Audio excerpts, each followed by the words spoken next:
మనకి ఇక్కడ 73 పేజీలో ఇంకా మన దాన్ని రాజపుత్ర రక్షణ కంటిన్యూ చేస్తున్నాము. ఈ వీళ్ళు ఎవరైతే ఉన్నారో ఆ, వాళ్ళకి ఇక్కడ రెండు చెప్పాడు: అవరుద్ధ వృత్తం, అవరుద్ధేచ వృత్తి. అవరుద్ధ వృత్తం అన్న చోట షష్ఠి తత్పురుషం, అవరుద్ధస్య వృత్తం అంటే అవరుద్ధుడు అయినవాడు. ఇక్కడ మనకి ఎలా ఉంటుంది అంటే, బంధింపబడిన వాడు అతడు ఎలా ప్రవర్తించాలి అంటే, ఏదో కారణాల వల్ల బంధించి పెడతారు కాబట్టి అతడు ఎలా ప్రవర్తించాలి. అవరుద్ధేచ వృత్తి, బంధించబడినటువంటి రాజపుత్రుని విషయంలో రాజు ఎలాంటి చర్యలు తీసుకోవాలి అని రెండు విభాగాలు చెప్తున్నాడు మనకు. ఇప్పుడు ఇంకా అదే చెప్తూ ఉన్నాడు. ఏమిటి అంటే, శత్రు ఎవరైతే శత్రువులు ఉంటారో వీళ్ళంతా అతన్ని ఆ ఆర్య అంటే మనం చెప్పుకున్నాం కదా, మంచి వాళ్ళుగా కనబడే స్త్రీల చేత ఆ అంటే ఒక రకమైన విరక్తి కలగడానికి ఆ పరిస్థితులు కల్పించాలి. అంటే అది ఆ రోజు కూడా మేము చెప్పాను లాస్ట్ క్లాస్ లో కూడా. అంటే స్త్రీలను వాళ్ళని ముందే వాళ్ళతో మాట్లాడుకుని, అంటే వీళ్ళు చూస్తుండగా ఇంకొకరితో ఉండడం వల్ల వాళ్ళకి విరక్తి కలుగుతుంది. మనం ఇవన్నీ కథల్లో చూసాము, మూవీల్లో చూసాము, అన్నిట్లో కూడా.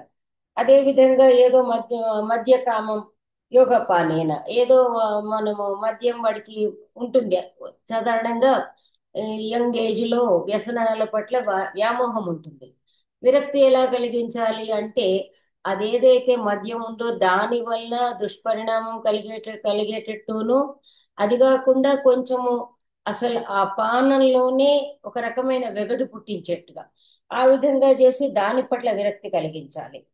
జూదంలో కూడా అంతా మోసమే, అందరూ మోసగించేటట్టు చేసి, చిచి జూదం అంటే మోసం సుమ, మోసం అని తెలియడం అంటే మామూలుగా గెలుపటంలు కాదు. జూదంలో గెలుపోవటంల వల్ల వాళ్ళకి విరక్తి రాదు. కానీ వీడు మోసం చేసి చేస్తున్నాడు అంటే, అంటే ప్రతి దానిలో దీనిలో మోసమే ఉంది, అమ్మ అసలు దీనిలో పాల్గొనకూడదు అంటే, ఈ విధంగా విరక్తి కలిగించేటట్టు అంత గూఢచారులే ఏర్పాటు చేయాలన్నమాట. ఇది చాలా, అందుకే మనకి ఈ రోజుల్లో ఇంకా తవ్వుతూనే ఉన్నారు మన ఈ విదేశీ గూఢచారులను. ఆ గూఢచారులది ప్రక్రియ ఎంత దూరము, ఎంత విస్తృతంగా ఉంటుంది అనేది ఇప్పుడు మీకు ఈ సమకాలీన పరిస్థితుల వలన కూడా అవగతం అవుతోంది. అంటే అసలు ఎవరు గూఢచారులు, ఎవరు మనవాళ్ళు, ఎవరు మనవాళ్ళు కాదు అనే విషయం తెలియనంతగా లోపల వాళ్ళు కలిసిపోతారు కాబట్టి తెలియదన్నమాట. అందువలన మా ఈ పరిస్థితులు అంటే రాజులు ఏ విధంగా ఉండాలి అంటే, స్వదేశంలో రాజు జాగ్రత్తగా ఉండాలి. అంటే ఏంటి, తన గూఢచారులను రక్షించుకుంటూ ఈ శత్రు గూఢచారులను పరీక్షించుకుంటూ ఉండాలని మనకు అంతకు ముందే చెప్పారు. కాబట్టి ఇక్కడ మాత్రం ఈ విషయంలో మాత్రం వీళ్ళకి ఇలా కల్పించేసి తమ వైపుకు రాబట్టుకునేటట్టు చెయ్యాలి అని ఇవన్నీ చేసేసి, ఇంకా ఇది అయిన తర్వాత చెప్తున్నాడు: విరాగం ప్రియం ఏకపుత్రం వా బధ్నీయాత్. ఒకవేళ ఆ ఒక పుత్రుడు విరాగం అంటే అసలు ప్రేమ లేనివాడు, కానీ ప్రియం తనకు, అతనికి ఏమో తండ్రి పట్ల ప్రేమ ఉండదు, కానీ ఇతనికి ఏకపుత్రం ఒక్కడే కొడుకైనప్పుడు, మనకు తెలిసిన విషయమే, ఒక్కడే కొడుకైనప్పుడు వాడికి స్నేహము, ప్రేమ, అనురాగం ఉన్నా లేకపోయినా ఆ తండ్రి వదల్లేడు. కాబట్టి ఏకపుత్రం వా బధ్నీయాత్, ఒకవేళ ఒక్కడే అతడు ఏకపుత్రుడు అంటే ఒక్కడే కొడుకు అయి ఉంటే, మరి చాలా ప్రియతముడు అయినా కూడా తప్పదు కాబట్టి, అంటే దేనికోసం ఈ అవరుద్ధము అనేది ఎందుకు, అవరోధము అంటే అంతఃపురం, అవరుద్ధము అంటే ఒక దగ్గర కన్ఫైన్ చేయడము అంటే ఒక కట్టడిలో ఉంచడం అని చెప్పడం. హోమ్ అరెస్ట్ అంటామా, హౌస్ అరెస్ట్ అంటామా, అదనమాట. కాబట్టి అతన్ని, అంటే అతన్ని స్వేచ్ఛగా విహరించడానికి అవకాశం లేకుండా చేయడం అన్నమాట. అవరుద్ధం అంటే ఏమిటంటే అన్నిటితోటి బంధించడము, బంధాలే అట్లని కాదు, ఒక దగ్గర కొంచెం కన్ఫైన్ చేయటం అన్నమాట. ఎక్కడంటే అక్కడ వెళ్లకుండా, ఎందుకు అంటే దారి తప్పుతాడనే బాధ, ప్రేమ లేకపోవడం కాదు, దారి తప్పితే కష్టం కదా అని. అలాంటప్పుడు అతన్ని ఏం చేయాలి, బంధించాలి అంటే ఒక దగ్గర ఒక దగ్గర ఉంచేసేయాలి. బహుపుత్ర ప్రత్యంతం అన్య విషయం వా ప్రాపయేత్ ఎత్ర గర్భ పణ్యం డింభో వా న భవేత్. అక్కడ ఏం చేయాలి? బహుపుత్ర, చాలా మంది గనక ఉంటే, చాలా మంది కొడుకులు ఉన్నట్టయితే అప్పుడు విరాగం. అప్పుడు తన పట్ల ప్రేమ లేని కొడుకుని ఏం చేయాలి? ప్రత్యంతం అంటే మనము సరిహద్దుకి. సరిహద్దుకని ఎందుకు అంటున్నారు అంటే, సరిహద్దు చెప్పాడు, సామంతరాజు చెప్పాడు. శత్రు దేశాలకైతే పంపించలేరు కదా. సో సరిహద్దు ప్రాంతానికి పంపించేసేయాలి. లేదా అన్య విషయం, లేదా మరొక పక్క రాష్ట్రానికి, పక్క దేశానికి, అంటే తన తన దగ్గర ఇంతకు ముందు మనకు మాట్లాడుకున్నట్టుగా సామంత రాజులు కానీ వేరే దేశం కానీ ప్రాపయేత్, అది అక్కడికి పంపించేసేయాలి. అక్కడ ఏమిటి అంటే అతనికి ఏమీ ఉండడానికి ఉండదు. ఏది? ఎత్ర గర్భ, ఎక్కడైతే ఉదర పోషణానికి అవకాశం ఉండదో. పణ్యం, పణ్యం అంటే ఏమిటి? ఏదైతే మనకి అన్ని కూడా ఆ బిజినెస్ అన్నమాట పణ్యం. పణ్యం అంటేనే ఆ, కొనే వస్తువు అన్నమాట.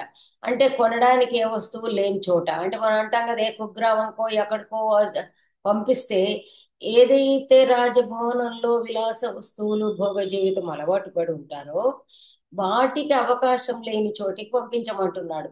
సుష్టుగా ఇక్కడ తింటూ భోగ విలాసాలలో తేలుతూ ఉండే వాళ్ళకి అక్కడ మొట్టమొదటగా ఏమిటి అంటే కోరిన తిండి దొరకదు.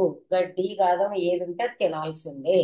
అదే విధంగా పణ్యం, ఇంకా కావలసినటువంటి మనము ఈ భోగ వస్తువులు, అత్తర్లు పన్నీర్లు అని అంటాం కదా, అవి అన్నమాట.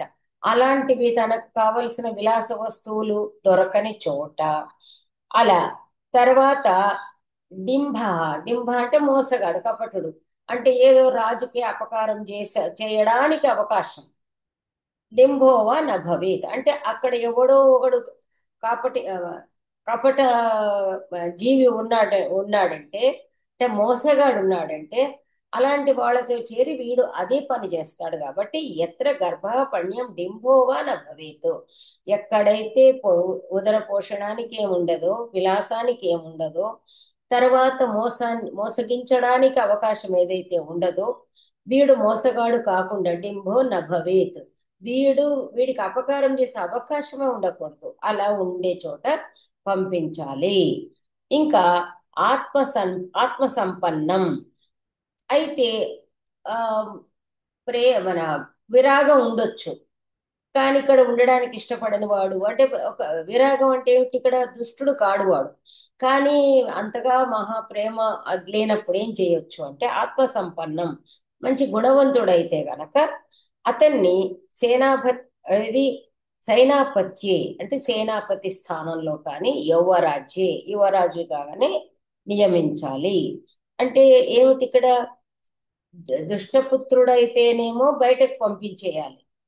లేదు, అన్ని విధాల అనుకూలవంతుడైనటువంటి కొడుకైతే గనక సేనాపతిగా గాని లేదా యువరాజ పట్టాభిషేకం గాని చేసి తన దగ్గర పెట్టుకోవాలి అని చెప్తున్నాడు అనమాట.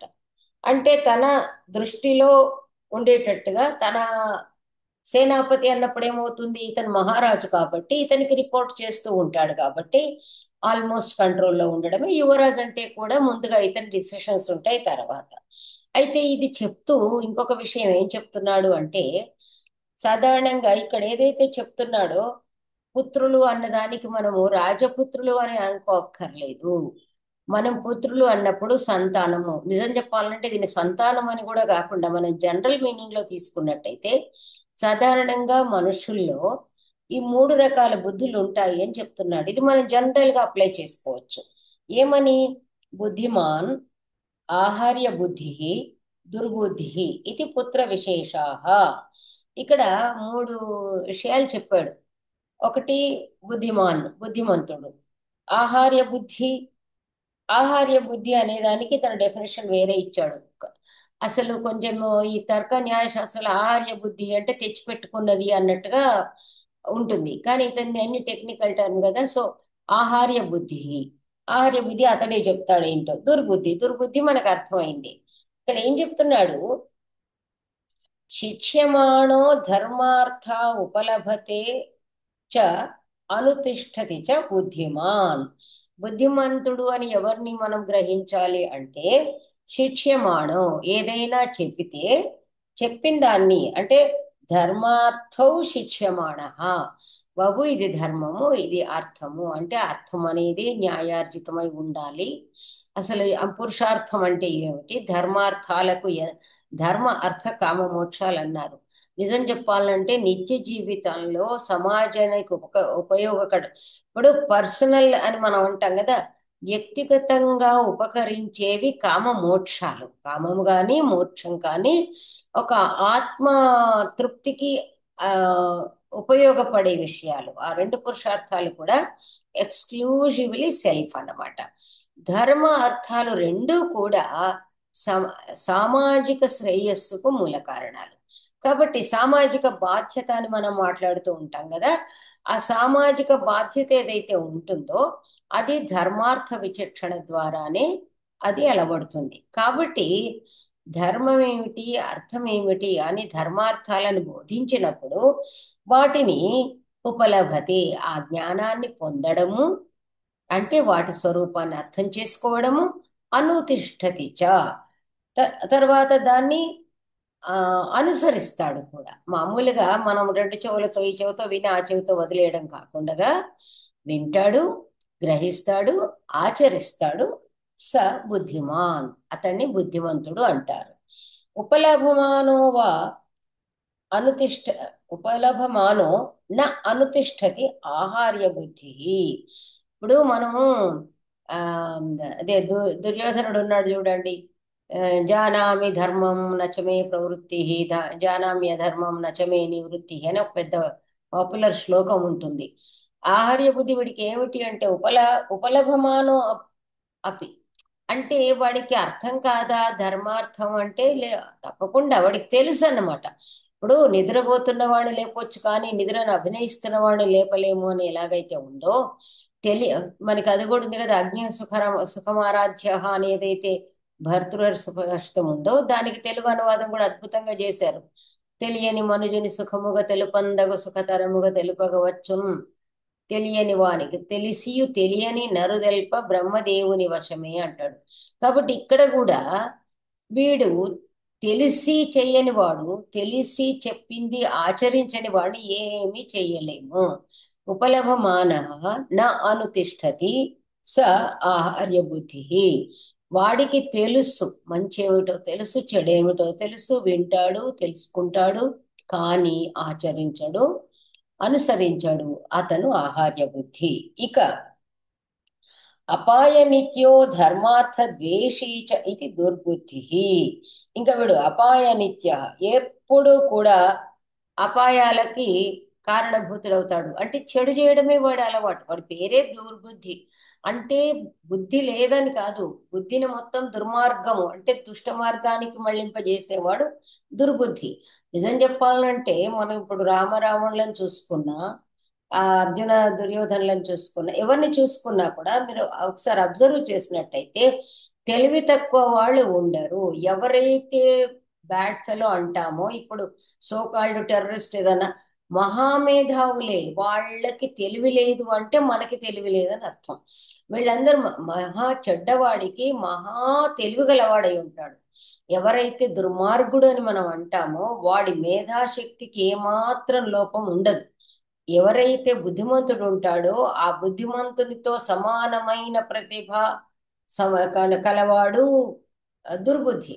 అయితే ఎటొచ్చి ఏమిటి అంటే పెడతో పట్టడం. మనం ఇప్పుడు మామూలుగా అది మాయల మరాఠీని మనం మాట్లాడినట్టు ఒక మంచి సాధువుకు ఒక సిద్ధుడికి ఎన్ని శక్తులు ఉంటాయో ఈ మంత్రగాళ్ళకి అన్ని శక్తులు ఉంటాయి, కానీ దుర్వినియోగం చేయడం వల్ల వాళ్ళు దుర్బుద్ధులు అవుతారు అంతే. కాబట్టి వాళ్ళని తక్కువ అంచనా వేయడానికి లేదు, వాడు కావాలని పెడదోవ వెళ్ళిపోవడం అని అనమాట. అందువల్ల వాడు అపాయ నిత్య, వాడు ఎప్పుడైనా కూడా సామాజిక దృక్పథంతో ఉండడు, సామాజిక స్పృహాని మనం అంటాము, సామాజిక శ్రేయస్సు కోసం ప్రయత్నించాడు. వాడి నేచరే అది. అదే ఎందుకని కౌటిల్యుడు ఎంత బాగా అంటే this is very important point of psychology అన్నమాట. అంటే వాడు ఎందుకు అట్లా చేస్తాడంటే వాడు అంతే. ఇక్కడ చెప్తున్నాడు వాళ్ళ వాళ్ళ వాళ్ళ వాళ్ళ మన యాటిట్యూడ్ అని అంటాం కదా, వాళ్ళ ఆ బుద్ధి ఎలా ఉంటుంది అంటే ఒకడు ఇలా ఉంటాడు, ఒకడు అలా ఉంటాడు, ఒకడు ఈ మూడు రకాలే మనకు మన చుట్టూ కనబడతాయి, మరొకటి అనేది కనబడదు. వీటిల్లో పర్ముటేషన్స్, కాంబినేషన్స్, ప్రపోర్షన్స్, ఏమైనా నిష్పత్తుల్లో తేడా ఉండొచ్చు, కానీ సత్వరజస్తమో గుణాలను మనం ఎలా మాట్లాడుకుంటామో ఒకటిలో పాయింట్ ఇది పాయింట్ అట్లా ఆ విధంగా వీళ్ళు ఉంటారు. ధర్మార్థ ద్వేషీచ. ఇప్పుడు ఒకడిని ద్వేషిస్తున్నాడు, ధర్మార్థాలను ద్వేషిస్తున్నాడు అంటే ధర్మార్థాలు తెలియక కాదు, నాకు ఇష్టం లేనే చెయ్యను, నేను ఇలాగే ఉంటాను కాబట్టి ధర్మార్థాలను ద్వేషించేవాడు దుర్బుద్ధి. కాబట్టి ఇక్కడ ఇది ఇలా ఉన్నారు. సయది ఏకపుత్ర కర్మ, కర్మగాలి మనం ఏదైతే మాట్లాడుకుంటామో అలాంటి వాడు, ఎవరు దుర్బుద్ధి అయిన వాడు ఒక్కడే, ఆ పుట్టిన ఒక్క కొడుకు దుర్మార్గుడైతే పుత్రోత్పత్తౌ అస్య యతేత. ఇది ఒక పెద్ద, కోర్స్ కౌటిల్యుడు చెప్పడమే కాదు, చాదస్తం అనేది. దీన్ని మనం అంటే ప్రతిదానికి కూడా మనకి ఇక్కడ దృష్టాంతాలు కనబడుతూ ఉన్నాయి. వాడు గనక దుర్మార్గుడైతే ఏం చేయాలట అంటే, ఇది రాజ్యానికి సంబంధించిన విషయం కాబట్టి ఇప్పుడు మనం అందరినీ పొలిటికల్ వాళ్ళని ఎవరిని పేర్లు తీసుకోవాల్సిన అవసరం లేదు, కానీ మనం ఒకసారి చూసినట్టు అయితే ఒక వంశంలో మరి రామాయణంలో రఘువంశం చూసినప్పుడు కూడా ఆ దిలీపుడు కొడుకు అసమంజుడు అనేవాడు, వాడి పేరే అసమంజుడు, వాడు పెద్ద షాడిస్టు. ఆ సరయూ తీరంలో ఆడుకునే పిల్లల్ని ఆ సరస్సులోకి తోసేవాట. కానీ రఘువంశంలో మరి తర్వాతి రాజులు మంచి వాళ్ళు కదా, సో ఇలాంటివన్నీ మనకి కనబడుతూ ఉంటాయి. కాబట్టి ఒకవేళ ఏకపుత్రుడు ఒకడే కొడుకు అయ్యి వాడు గనక దుర్మార్గుడైతే, చూడండి అసలు ఈ పాయింట్ మనం ఎంతవరకు అంగీకరిస్తాము, కౌటిల్యుడు చెప్పినాడు కదా అని అంగీకరించాలని కాదు, ఇది రాచరికపు విషయం కాబట్టి అప్పటిది అప్లై చేసి చెప్తున్నారు. ఎందుకంటే ఒకడే అవుతే వాడికి పుత్రుడు కలిగేటట్టు చెయ్యాలి అంటే వాడికి వివాహాదులు చేసి వాడికి సంతానం కలిగేటట్టు చూసి, ఎందుకంటే చెడ్డవాడికి చెడ్డవాడు పుడతాడని లేదు, హిరణ్యకశిపుడికి ప్రహ్లాదులు పుట్టినట్టు. కాబట్టి మంచి పుత్రుడు కలిగేటట్టు మళ్ళీ అదే చెప్తాడు కదా, ఎలా చూసుకోవాలి అవన్నీ చెప్తాడు. పుత్రికా పుత్రాన్ ఉత్పాదయేద్వా. అయితే వాడికి కొడుకు కలిగేటట్టు చూడాలి. లేదు అంటే పుత్రిక ఉంటే, అంటే మనకి దౌహిత్రుడు దౌహిత్రుడు అని చెప్తున్నారు కదా, ఒకవేళ కొడుకుకి పిల్లలు వాడికి అయితే సరే, లేదంటే కుమార్తెకైనా పిల్లలు కలిగేటట్టు చెయ్యాలి అని. ఉత్పాదయద్వా వృద్ధస్సు వ్యాధితో వా రాజా మాతృబంధు కుల్య గుణవత్ సామంతానాం అన్యతమేన క్షేత్రే బీజముత్పాదయేత్ నచ ఏకపుత్రం అవినీతం రాజ్యే స్థాపయేత్. ఇక్కడ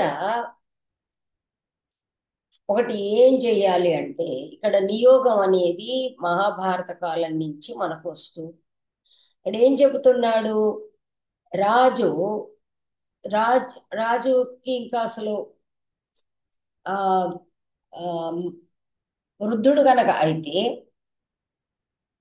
అప్పుడు మళ్ళీ ద్వితీయ వివాహము, తృతీయ వివాహము, దశరథుడిలాగా ఇంకా చేసుకుని పిల్లల్ని కనేటువంటి అవకాశం లేనప్పుడు, వృద్ధుడు గాని వ్యాధిగ్రస్తుడు గాని అయినట్టయితే అప్పుడు ఏం చెప్తున్నాడు, మాతృబంధు కుల్య గుణవత్ సామంతానాం. అప్పుడు ఏం చేయాలి అంటే అక్కడ తనకు సంబంధించినటువంటి, అంటే తన భార్య వైపు బంధువులు లేదా తమ కులానికి చెందిన వాళ్ళు సద్గుణవంతులైన సామంతులు, వీళ్ళల్లో ఎవరినైనా నియమించి, ఇప్పుడు ఏదో కొత్తగా వచ్చినాయి కదండి, ఏదో డోనర్ని మరొకటని ఇప్పుడు ఏదైతే జరుగుతుందో ఆ నియోగం అనేది ఏదైతే ఇప్పుడు ఇంతమంది ఉన్నారు, ఏది మన మహాభారతంలో వ్యాస మహర్షిని ఎందుకు నియోగించారు, దాని పేరే నియోగం.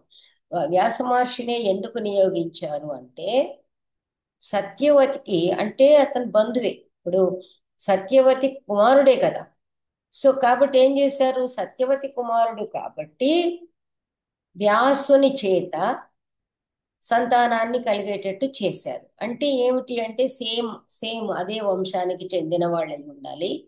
అది కూడా ఏం చెప్పాడు, ఇక్కడ ఎలాగూ వీళ్ళు బుద్ధి లేని వాళ్ళు అయిపోయినారు కాబట్టి వాళ్ళు కూడా అటువైపు బంధువులైనా ఇటువైపు బంధువులైనా సామంతులైన గుణవంతుల చేత క్షేత్రంలో, దీన్నే అంటారు క్షేత్రజులు ఔరస్సులు అని. అంటే ఎవరైతే తన ద్వారా జన్మిస్తారో వాళ్ళని ఔరసులు, ఔరస పుత్రులు అంటారు. మనకి ఈ ఔరస పుత్రులు, క్షేత్రజ పుత్రులు అనే దానికి ఎక్కడ మనకి ఒక దాని ఇంపార్టెన్స్ తెలుస్తుంది అంటే, సావిత్రి ఉపాఖ్యానంలో మహాభారతంలో సావిత్రి వరాలు అడుగుతూ అడుగుతూ ఆ మూడో వరం అడిగినప్పుడు నాకు ఔరస పుత్రులను ప్రసాదించమని చెప్తుంది. సత్యవంతుని ఎందు ఔరస పుత్రులు కావాలి అని కోరుతుంది అనమాట. That is the greatest thing. ఔరస పుత్రులు అన్నప్పుడు సత్యవంతుని ద్వారానే పుత్రులు కలగాలి. లేదు పుత్రులు కావాలి అని కనుక సాధారణంగా అని ఉంటే వాళ్ళు క్షేత్రజులు కూడా కావచ్చు.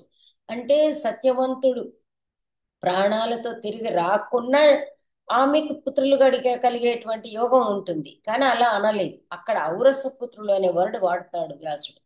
ఔరస పుత్రులు అనడం వల్ల సత్యం అక్కడ యమధర్మరాజు ట్రాప్ లో పడిపోతాడు. అతని మొత్తంగా సత్యవంతుని ప్రాణాలను తిరిగిస్తాడు. కాబట్టి this is the difference between ఔరస అండ్ క్షేత్రజ.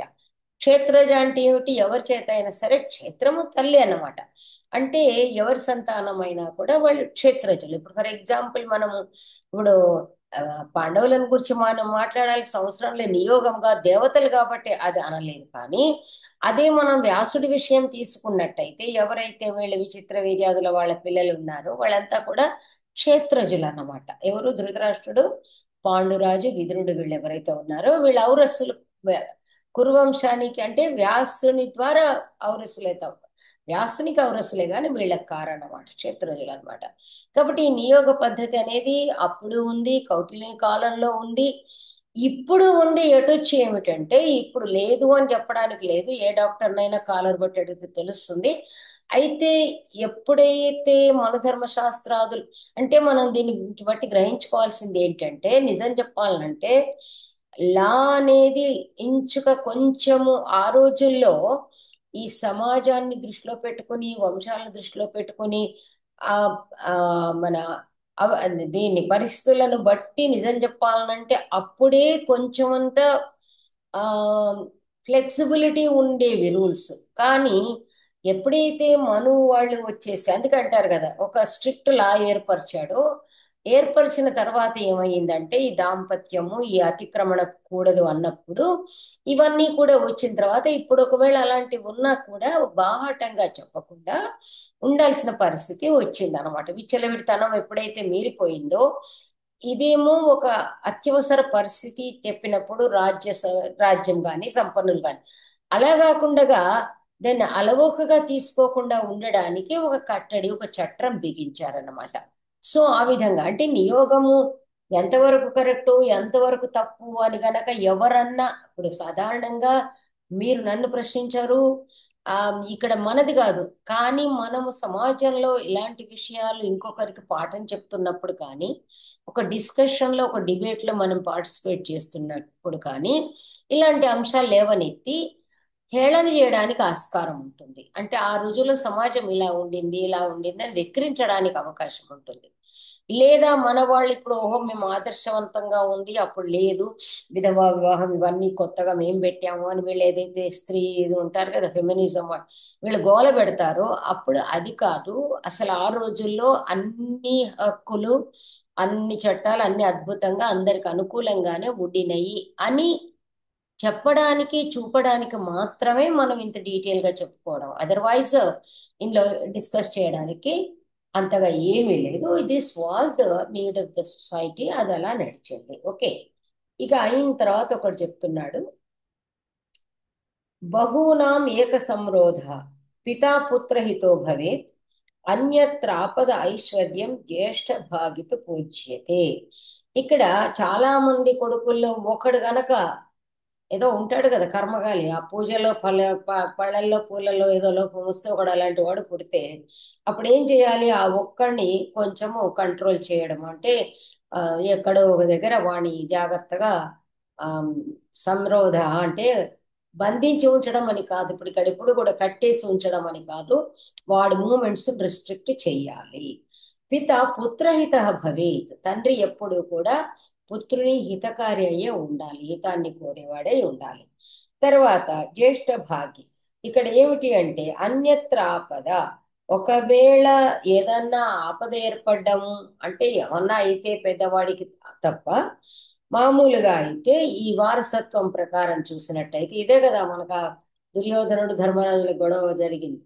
ఏ ఏమీ విపత్తు లేకపోతే గనక పెద్దవాడికే రాజ్యాధికారము అని కూడా చెప్పాడు. జ్యేష్ఠ భాగ్యత పూజ్యతే, అతనే జ్యేష్ఠ భాగ్యం ఎవరైతే ఉన్నాడో, పెద్దవాడైతే ఉన్నాడో అతనే పూజ్యతే అని.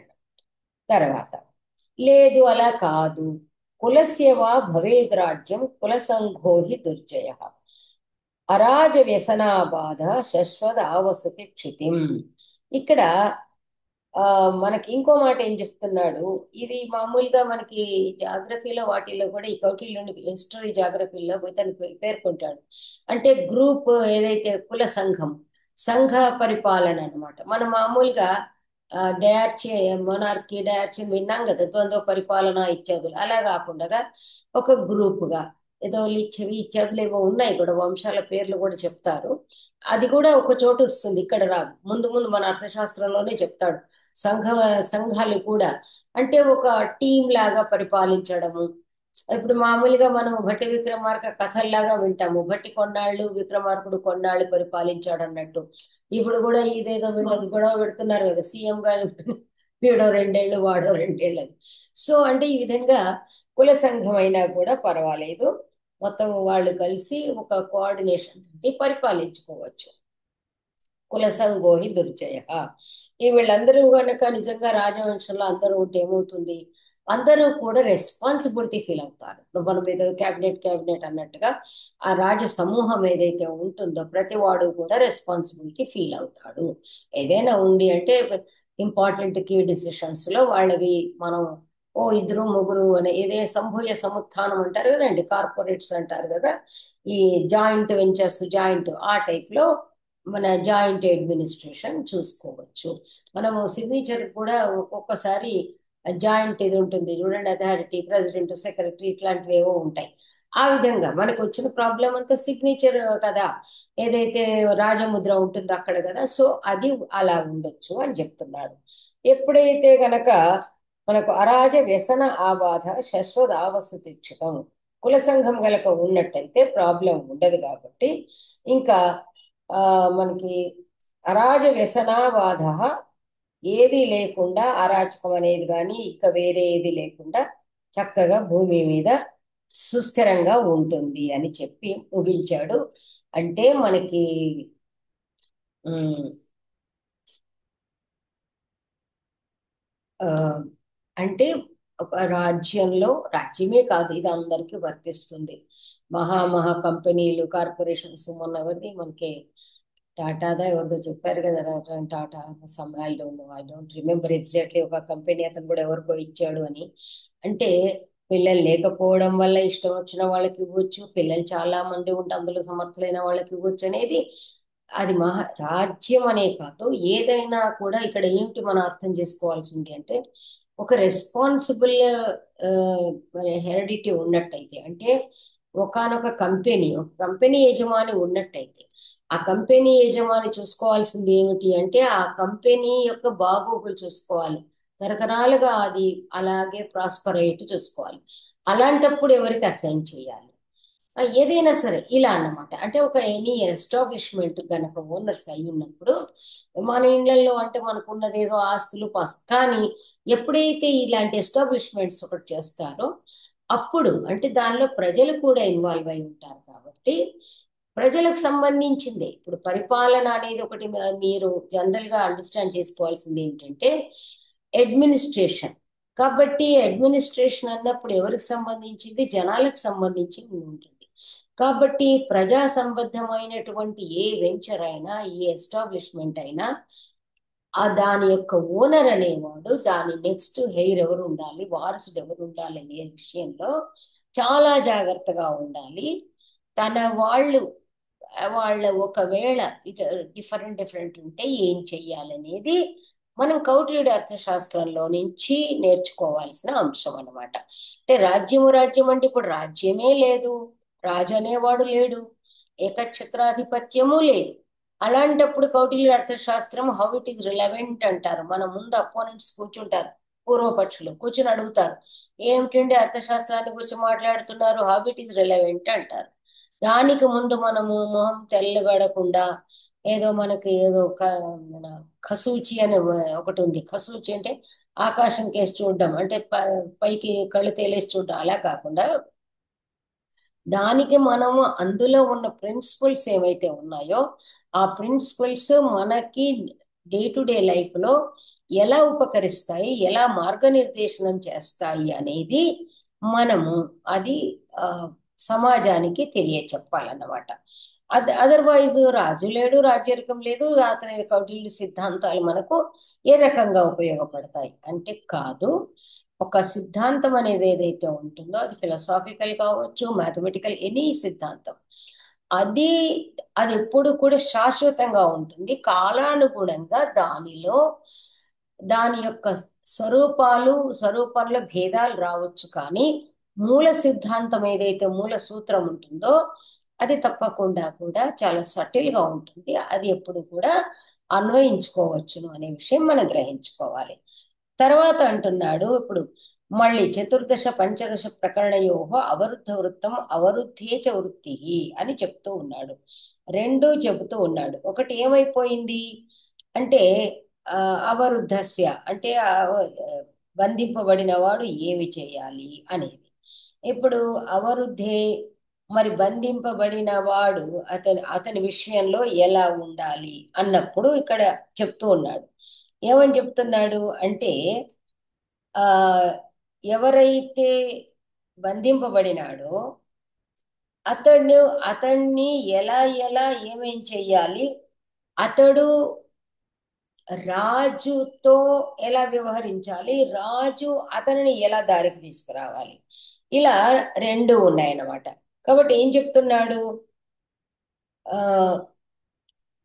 రాజపుత్ర కృచ్ఛ కృచ్ఛ్రవృత్తి అసదృశే కర్మణి నియుక్త పితరం అనువర్తేత అన్యత్ర ప్రాణాబాధక ప్రకృతి కోపపాతకేభ్యః పుణ్యకర్మణి నియుక్త పురుషం అధిష్టాతారం యాచేత. ఇక్కడ ఏం చెప్తున్నాడు అంటే ఎప్పుడైతే ఆ ఒక రాజపుత్రుణ్ణి ఏం చేస్తున్నాడు, ఇక్కడ రెండు రకాలుగా అతను ఆ రాజకుమారుడు ఎలాంటి వాడు అన్ అంటే అతని పట్ల పూర్తిగా నమ్మకం ఏర్పడక ముందు, మళ్ళీ ఇందాక ఇక్కడ చెప్పినట్టు మనం ఇక్కడ కొంచెం అంత అన్వయం అనేది కరెక్ట్ గా అబ్జర్వ్ చేసి చూసుకోవాలి. కావాలంటే మీరందరూ కూడా ఒక రోజు ఈ విషయంలో మనం ఒక నెక్స్ట్ క్లాస్ ఎప్పుడైనా చిన్నగా ఒక డిబేట్ క్లాస్ పెట్టుకోవచ్చు. ఏమిటంటున్నాడు అంటే ఇప్పుడు ఏం చేస్తారు వీళ్ళు, ఒక రాజపుత్రుణ్ణి కూర్చి మంచి చెడు తెలుసుకోవాలన్నప్పుడు ఈ టెస్టింగ్ అనేది ఉంటుంది. ఎలాంటి టెస్టింగ్ ఉంటుంది అనేది మనకు తెలియదు.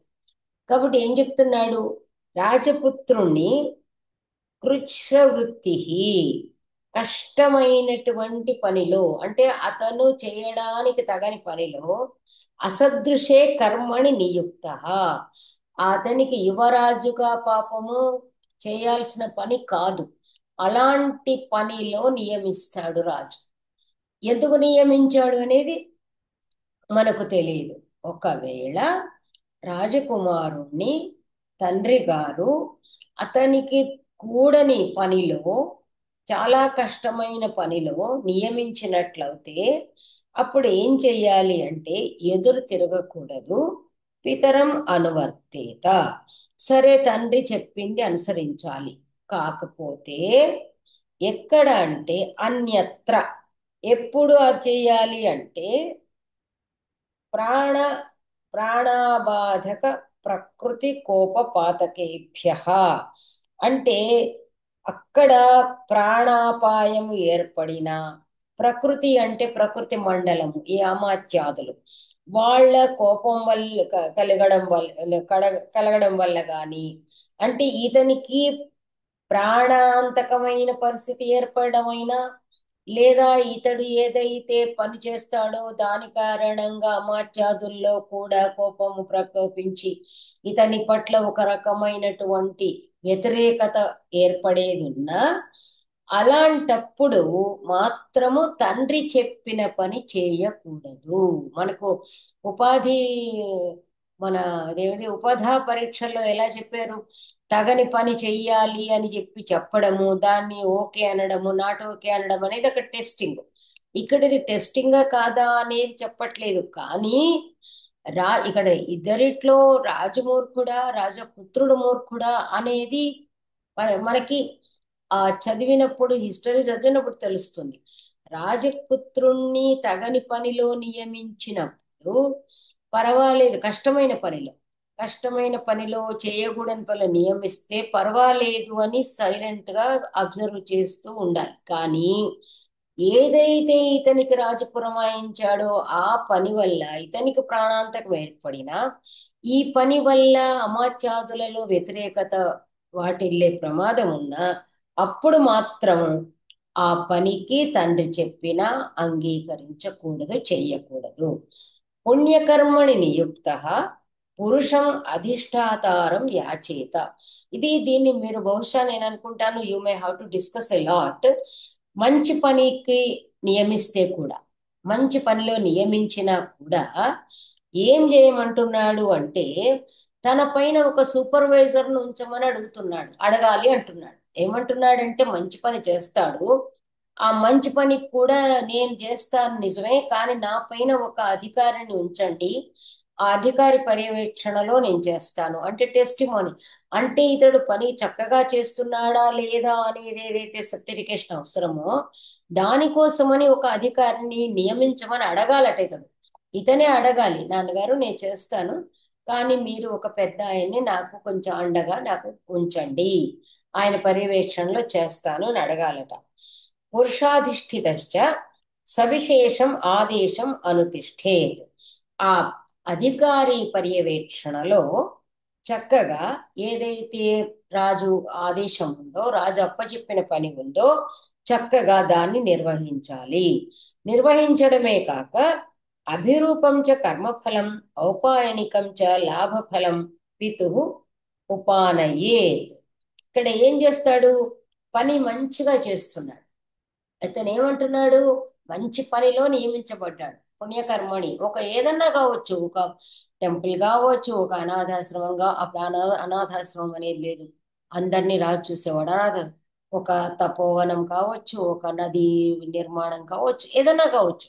ఏదన్నా ఒక మంచి పని ప్రజా సంక్షేమ పథకానికి నియమించబడినప్పుడు ఏం చెయ్యాలి? తన పైన ఒక అధికారి ఉండేట్టుగా, అంటే ఒక సీనియర్ను ఉంచండి, నేను మొదటిసారిగా ఈ పని చేస్తున్నాను, నాకు ఒక అనుభవజ్ఞుడైనటువంటి అతన్ని నాకు పర్యవేక్షణకు ఉంచండి అని యాచించాలి, అడగాలి, రిక్వెస్ట్ చేయాలి.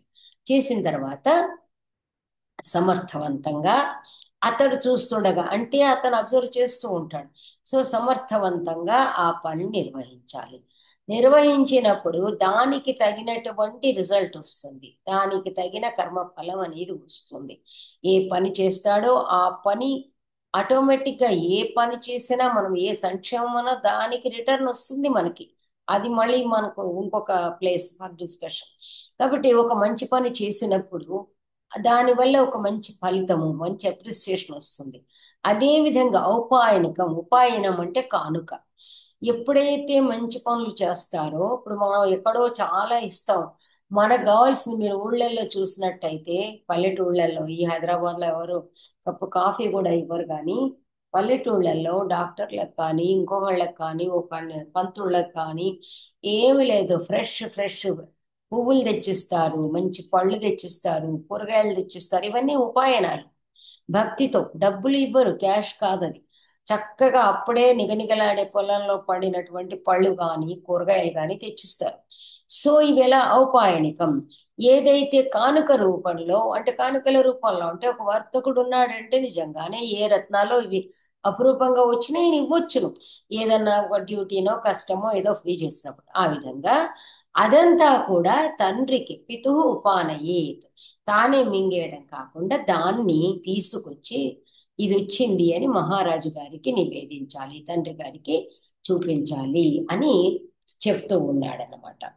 తర్వాత అంటే ఏం చెప్తున్నాడు, ఎప్పుడైతే ఇతన్ని ఒక రకమైన కట్టడిలో ఉంచాడో అలాంటప్పుడు తండ్రికి తన మీద నమ్మకం కలిగేటట్టు అతన్ని తృప్తిపరిచేటటువంటి మార్గాలు కూడా చూపిస్తున్నాడు.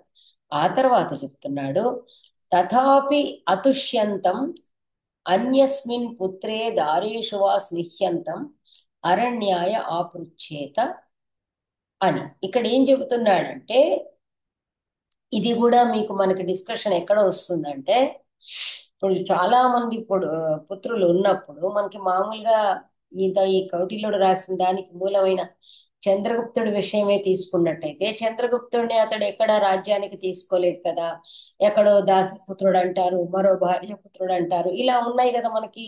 కృష్ణదేవరాయల విషయం కూడా ఉంది కదా, చంపమని చెప్పాడు అనేది హిస్టారికల్ ట్రూత్. ఇదంతా మనకి ఎటున్నా కూడా కృష్ణదేవరాయలను చంపించడానికి కూడా చేశారు ప్రయత్నం అనేది మనకు తెలిసిందే. ఇలాంటివి హిస్టరీలో ఎన్నో ఉంటాయి, చరిత్రలో మనకి ఇతిహాసాల్లో దొరుకుతాయి, చరిత్రలో లభిస్తాయి, పంచతంత్రాల్లో లభిస్తాయి. కాబట్టి రాజు అంటే ఈ పుత్రుని పట్ల ఎంత చేసినా కూడా అతనికి గనక తృప్తి లేకపోతే, అదేగాక తృప్తి లేక దానికి కారణం కూడా ఏమిటి, అన్యస్మిన్ పుత్రే దారేషువా, వేరే పుత్రుడి పైన, వేరే పుత్రుల పైన గాని, లేదా వేరే భార్యల ఎందు, అంటే వేరే భార్యలకు సంబంధించిన పుత్రుల ఎందు కావచ్చు, లేదా వేరే భార్యలు ఇంకా సంతానం కలుగుతుందని, అంటే వేరే భార్యల సంతానం విషయంలో కానీ స్నిహ్యంతం అనురాగం కలిగి ఉన్నట్టయితే అప్పుడు ఏం చేయాలి, చేయదగినది ఏమిటి, అరణ్యాయ ఆపృచ్ఛేత.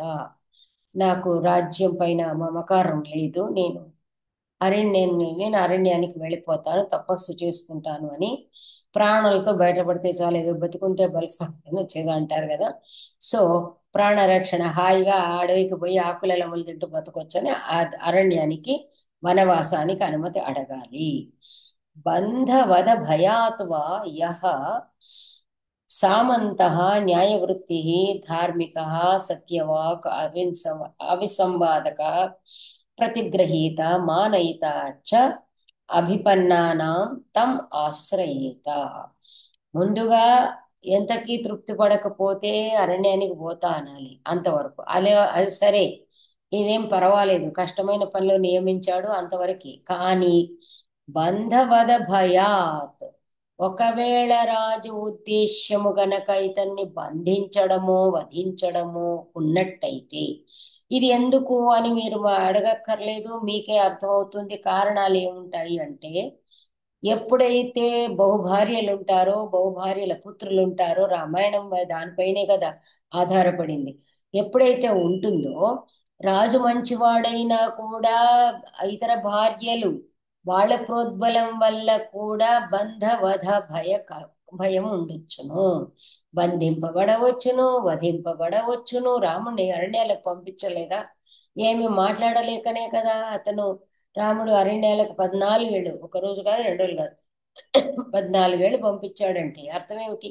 అందువల్ల ఇలాంటి ప్రమాదము జరిగే అవకాశం ఉంటుంది కాబట్టి అప్పుడు ఏం చెయ్యాలి అంటే, యహ సామంత, పక్కన సామంతుడు అంటే ఏమిటి, కొంచెం పొరుగునే ఉన్న రాజు, అతను ఎలాంటి వాడు అయ్యుంటే, న్యాయవృత్తి అంటే న్యాయవర్తన గలవాడు, ధార్మికుడు, సత్యవాక్కు, అవిసంవాదక, మోసగించిన వాడు. విసంవాదం అంటే చెప్పేది ఒకటి చేసేది ఒకటి, అలా కాకుండా అవిసంవాదక, మాటకు నిలబడేవాడు, మోసం చేసేవాడు కాడు. ప్రతిగ్రహీత, చక్కగా ఆ ఆహ్వానించేవాడు, చక్కగా రిసీవ్ చేసుకోవడం అంటాం కదా మనం, అలా చక్కగా ఆహ్వానించేవాడు, స్వీకరించేవాడు. మానయిత, గౌరవాన్ని చూపించేవాడు.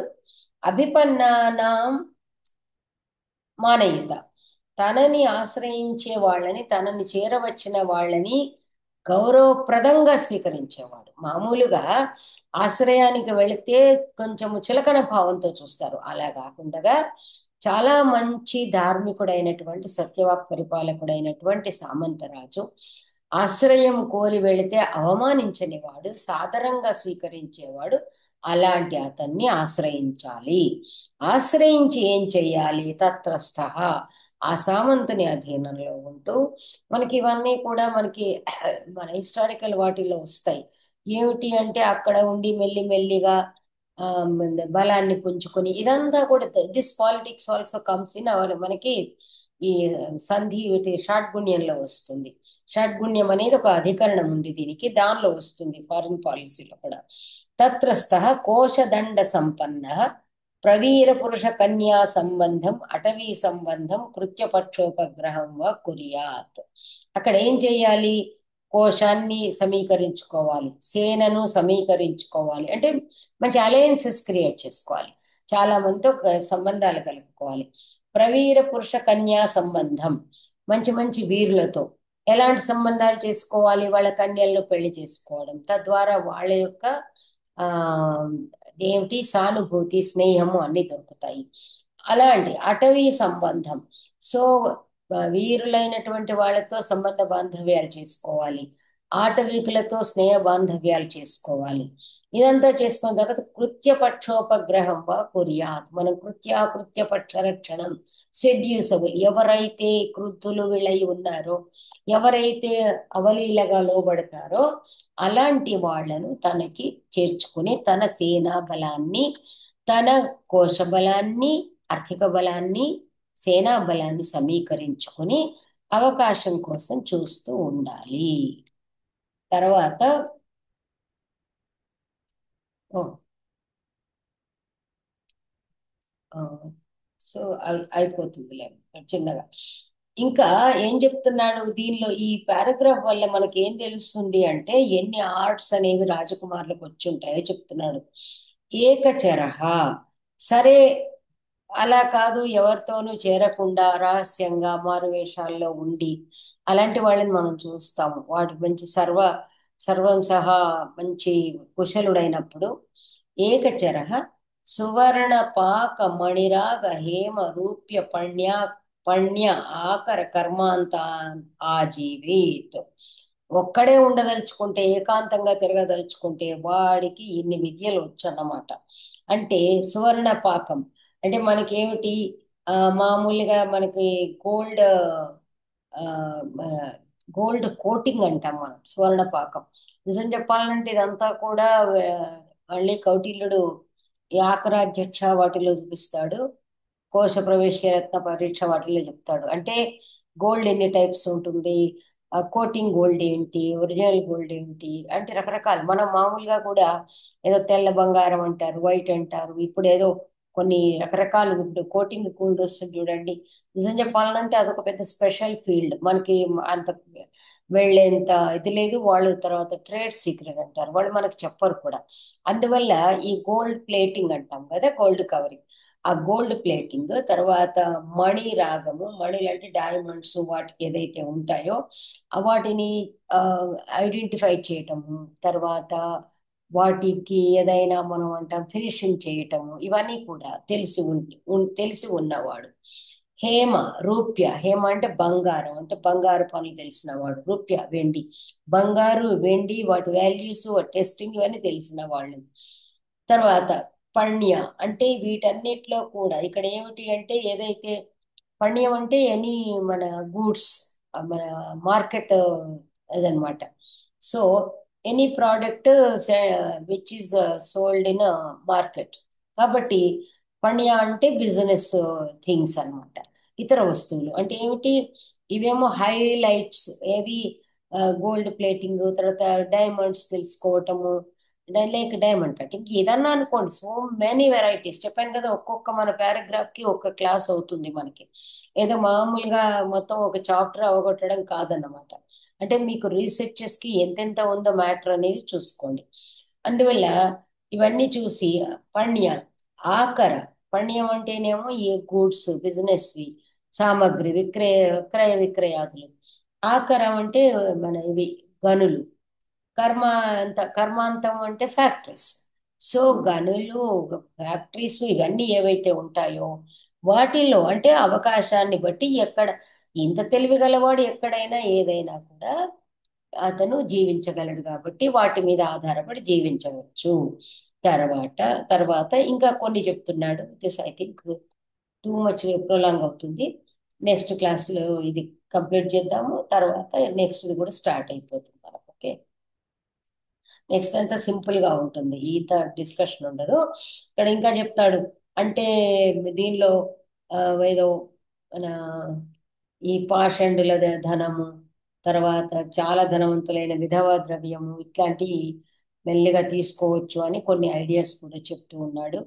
సో దాన్ని గురించి మనము చదువుకోవడం కాక దాన్ని గురించి మనం కొంచెం సమర్థవంతంగా గనక మనం డిస్కస్ చేసుకున్నాం అనుకోండి. ఎందుకంటే మనం అట్లా చెప్తున్నాడు, మళ్ళీ కౌటిల్యుడు చెడ్డవాడైపోతాడు.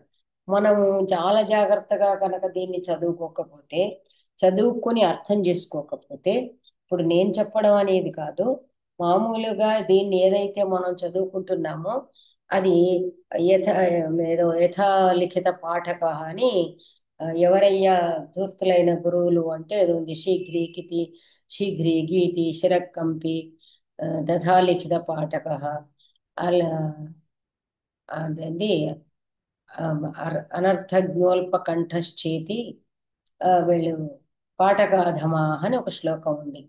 ఐదవది అర్థం లేని పెడర్థం చెప్పడం, లేదా చిన్న వాయిస్, వాడికి మైక్ లేకపోతే పని చేయకపోవడం. ఇక అలాగే శీఘ్రి గబగబా మనకి ఎంతో మంది మీరు ఎక్స్పీరియన్స్ చేస్తుంటారు. గబగబా చదివేవాడు, ఆ, గద్యాన్ని పద్యంగా పద్యాన్ని గద్యంగా చదివేవాడు, ఇలాంటి వాళ్ళని పాఠకాధములు అని చెప్పాడనమాట. అన్నట్టు మనము అర్థము కరెక్ట్ గా గనుక గ్రహించుకోకుండా చదివితే అప్పుడు ఏమవుతుంది అంటే మనము అసలైన పాజిటివ్ అర్థాన్ని అందించే బదులు నెగటివ్ అర్థాన్ని అందించిన వాళ్ళం అవుతాం. కాబట్టి ఎప్పుడైతే ఇతడు పాషండుల ద్రవ్యం తీసుకోవాలి, ఆ, సంపన్నులైనటువంటి ఆ, విధవల ద్రవ్యాన్ని తీసుకోవాలి అన్నప్పుడు ఏమవుతుంది అంటే ఇతను మోసగాడ, మోసమా అనేటువంటిది వస్తుంది. కాబట్టి అట్లాంటి విషయాలు మనము పరిశీలించినప్పుడు, డిస్కస్ చేసినప్పుడు కౌటిల్యుడు ఎందుకు ఇది చెప్పాడు, ఎలా చెప్పాడు, ఏమిటి అనేది కొంచెము దాన్ని పరిశీలించుకుని ఆ, ఉచితానుచిత విచక్షణ ద్వారా చూసుకుంటే కనుక that will be helpful to the society. లేకపోతే మనం తప్పు అందించిన వాళ్ళం అవుతాం. కాబట్టి I will stop here and this I this is for you.